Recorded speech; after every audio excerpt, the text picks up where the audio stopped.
Group ग्रामपंचायत चिंचवलीच्या माजी उपसरपंच आणि भारतीय जनता पार्टीच्या कार्यकर्त्या सौ सुप्रिया राजेश भगत यांचा 26 ऑक्टोबर रोजी वाढदिवस साजरा करण्यात येत आहे।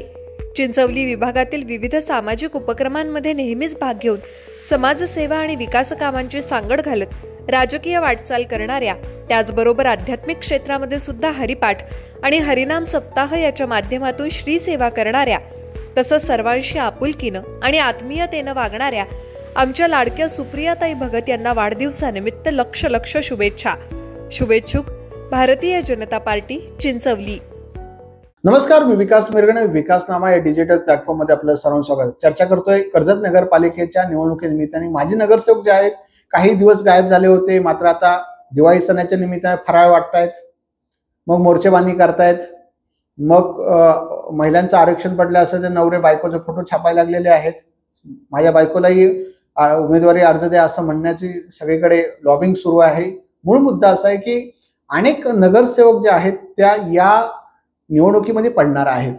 काही तर आता जागा झालेले आहेत, काही दुसऱ्या पक्षात जायची बोलणी करतायत, काही तर नेतृत्वाला विचारत नव्हते, असे नगरसेवक कर्जत नगरपालिकेमध्ये। त्यामुळे ह्या वर्षी निवडणुकीमध्ये जर दिग्गज नेते पडणार आहेत, कारण त्यांचं मतदारांशी संपर्कच नव्हता। आता निवडणूक आल्या, जाहीर झाल्यानंतर त्यांचे बॅनर, त्यांची मदत, त्यांचे दिवाळी फराळ बिराळ उठणं बिटणं सगळे कर्जतमध्ये सुरू झालं प्रभागामध्ये। याआधी कधी झालं नव्हतं।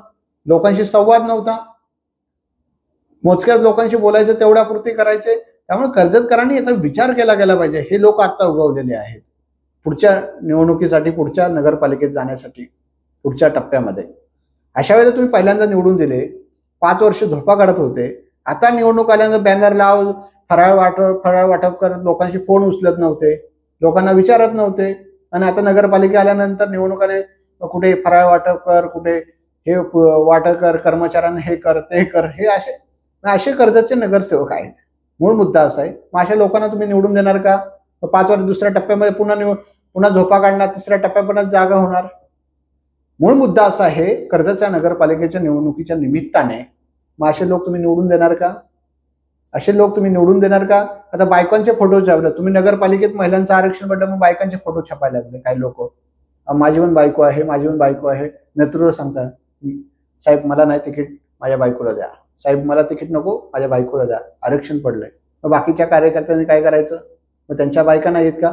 जे पदाधिकारी आहेत ते बॅनर छापतायत, म्हणजे त्यांच्या बायको आतापर्यंत कधी प्लॅटफॉर्मवर नव्हत्या, घरात होत्या, आता निवडणूक आल्या, त्यांच्या बायकाही बोर्डवर बॅनरवर दिसायला लागल्या की माझी पण बायको आहे, ही निवडणुकीमध्ये रिंगणात उतरू शकते, असं नेतृत्व सांगण्याचं काम काही नेतृत्वाचे पदाधिकारी करताना दिसून येत आहे। मग हे अजित पवार गटात घडतंय, शिंदेच्या शिवसेनेत घडतंय, आणि बाकीच्या पक्षात थोडंफार घडताना दिसून येत आहे। त्यामुळे गायब झालेले लोक आणि ज्यांच्या बायका कधीच बघितल्या नव्हत्या त्यांच्या बायका आता बॅनरवर आपल्याला कर्जत मतदारसंघात दिसतायत, हे मात्र नक्की आहे। मग असे लोक निवडून द्यायचे का? मग कार्यकर्त्यांनी करायचं काय? हा सगळा प्रश्न या निमित्ताने उपस्थित आहे। कर्जत निवडणूक ही खूप महत्वाची असणार आहे। तुमच्या आमच्यासारखी कर्जतचं परिवर्तन आणि कर्जतच्या टप्प्यांवर असलं पाहिजे। कधी नगरसेवक मला प्रकल्प, विजन किंवा विकासाच्या मुद्द्यावर दिसत नाहीये, किंवा कॉन्ट्रॅक्ट घ्यायचं, कामं करायची, पैसे कमवायचे, बिलं काढायची, 2004 करायचे, रस्त्याची कामं निकृष्ट, कॉन्ट्रॅक्ट ठेकेदार बनायचं, हे सगळं कर्जत नगरपालिकेचं। म्हणजे नगरपालिका लुटण्याशिवाय पर्याय नाही अशी भूमिका जर नगरसेवकांची असेल तर काय करणार ना? म्हणजे कर्जत मुंबई पुण्यापासून जवळ, नवी मुंबई एअरपोर्ट येतोय, कर्जत पनवेल येतोय, बाकी कुठलाही चर्चेतला चेहरा नगरसेवक मला दिसत नाही की ज्याने विकास केला, मुद्दे केला, एखाद्या प्रश्नावर बोलला, आक्रमक केला, मोर्चा नेला। कधी मला दिसलं नाही कर्जत नगरपालिकेमध्ये बाबा हे प्रश्न नाही, पाणी आहे, रस्ता आहे, पार्किंग आहे, लोकांना जायला रस्ता नाही, याच्यावर कधी नगरसेवक बोलले नाही। कधी तर आठवतं का कर्जतकरांना? किंवा या नगरसेवक बोलले, फेसबुक पोस्ट केली, किंवा मोर्चा काढला, नगरपालिकेचा सीओना घेराव घातला, बैठक घेतली, किंवा बैठकीमध्ये बोललेले हे प्रश्न सोडा, त्या दिवशी मानधन घ्यायचे, म्हणजे काय नगरपालिकेत जे भत्ता देत असेल ते घेऊन परत जायचं, आणि बिलं काढायचे, बसायचं अध्यक्षांच्या दालनामध्ये, सीओच्या दालना, सही घ्या, बोगस बिलं दाखवून। मग या प्रश्नानं पडलेलं त्या ट्रॅफिकमध्ये लोकांना जाता येत नाही। कर्जतचे हॉस्पिटल समजा तो नगरपालिकेचा प्रश्न नाही, पण हॉस्पिटल बाबा आलं पाहिजे नगरपालिके, किंवा काय सुविधा देता येईल का. पार्किंगचा प्रश्न आहे, लोकांना गाड्या लोक घेऊन जातील तर पार्किंग झोन केले पाहिजेत. पार्किंगचा प्रश्न बोललं पाहिजे. लोकांना पाणी मिळत नाहीये आजही. रस्त्यांवर खड्डे मोठ्या प्रमाणात पडलेले असतात, उत्कृष्ट प्रकारचे. आजही पोल विद्युतचे बघडले नाहीयेत.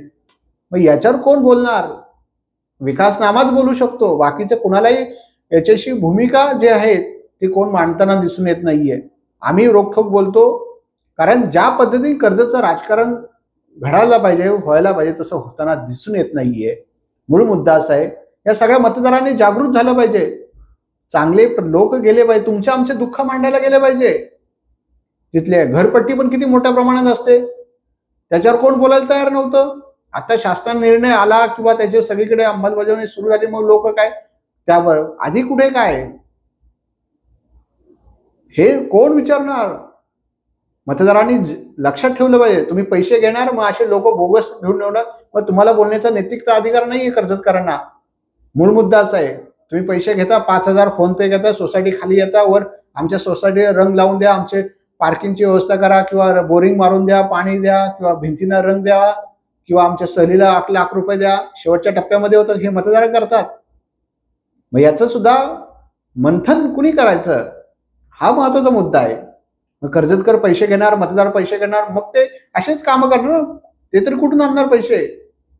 बोगस बिलं काढूनच तुम्हाला पैसे वाटणार. मग तुम्ही ठरवलं पाहिजे किती पैसे घ्यायचे, किती खायचे.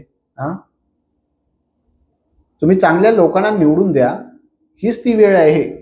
चांगले नेतृत्व घडवायचे, चांगले तरुण चेहरा नगरपालिकेत पाठवायचे. जे काम करतायत त्या नेतृत्वाला, आणि ज्या महिलांना जिथं आरक्षण पडलं, ज्या महिला काम करू शकतात, जे तरुण आहेत, ज्या आहेत. नाही तर काय व्हायचं, महिला घरी स्वयंपाक करायचा, नवरा पालिकेमध्ये दिसायचा, फक्त सहीनं तिथे जाणार. मग असं होणार या नगरपालिकेमध्ये. त्यामुळे ज्या महिला काम करू शकतात, ज्या तरुण आहेत, ज्यांना काय करण्याची मानसिकता आहे, असं द्या. निवडणुकीनंतर मग त्या महिला दिसतील, सगळ्या प्रचारावर हातबीत जोडतील, फराळ पाया बिया पडतील, आणि एकदा निवडून आल्यानंतर स्वयंपाकघरात, नवरा नगरपालिकेत बिलं काढायला. याचं मंथन झालं पाहिजे. कर्जतकरांना याचा विचार झाला गेला पाहिजे. धन्यवाद. तुमच्या जाहिरातीसाठी एक संधी मोठ्या प्रेक्षकांपर्यंत पोहोचवा. व्यवसाय असो किंवा इव्हेंट, विकासनामा सोबत जाहिरात करा. स्क्रीनवरील नंबरवर आजच संपर्क करा.